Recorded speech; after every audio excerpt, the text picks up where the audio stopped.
হে দোস্ত ছিংগাপুৰত যেতিয়া জুবিন দাৰ মৃত্যু হ'ল তেতিয়া শ্যামকান্ত মহন্তৰ পত্নীয়ে হাঁহি হাঁহি ঠাট্টা কৰি আছিলে জুবিনৰ মৃত্যুৰ খবৰ পায় আৰু এই হাঁহিৰ মাজত কিবা এটা ৰহস্য সোমাই আছে। চ' গাইজ প্ৰথমতে তোমালোকে কল ৰেকৰ্ডিংটো শুনা, তাৰপিছত এনেকুৱা ঠাট্টা কৰা মহিলাক তোমালোকে কি ক'বা মোক কমেণ্ট কৰি জনোৱা। আৰু কিন্তু গ্ৰুপটোতো জড়িত বহুত যেতিয়া হেৰি ল'বই লাগিব ন, মোৰ একে পেনিক এটেক আহো যেন হৈছে। মোৰ নিউজ চাবলৈ নাই, অলৰেডি মোৰ মানে হাৰ্ট এটেক আহো যেন হৈছে আৰু মানে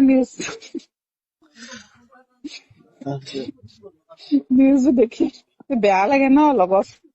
কেইটামান বজাত আহে এইটো? 2:30মান বজাত বুলি টাইমিংটো তেওঁ যে লিখি দিছে তেনেকুৱা সময়তে ঢুকুৱা বুলি কৈছে। 2টামান বজালৈকে মই কণ্টেক্টত আছিলো, 2:30লৈকে জুবিন দা ডেথ কনফাৰ্মেশ্যনটো পোৱালৈকে। তাৰপিছৰ পৰা মানুহখিনি কাকো পোৱা নাই, মানে ফোনটোতো নাই, হোৱাটছএপ কল কৰিছিলো, এতিয়া কাকো ফোনত পোৱা নাই। এতিয়া কাকো পোৱা নাই।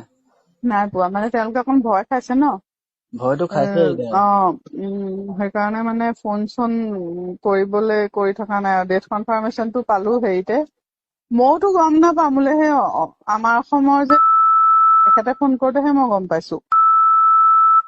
তেখেতে মোলে ফোন কৰি পেলাই যেতিয়া ক'লে মই গম নাপাওঁ। তাৰপিছত মই তালৈ ফোন কৰি আছো, কোনো ফোন চোন উঠোৱা নাই, মানে অলৰেডি হস্পিটেলত চিটুৱেশ্যনটো হেৰি হৈ আছে, মানে পেনিক হৈ আছে অলৰেডি। আৰু তেতিয়া মানে সেই ঢুকোৱাৰ আগে আগে আৰু তাৰপিছত তেতিয়া ফোন কৰি পোৱা নাই চবেতো অলৰেডি মোক ফোন কৰিছে।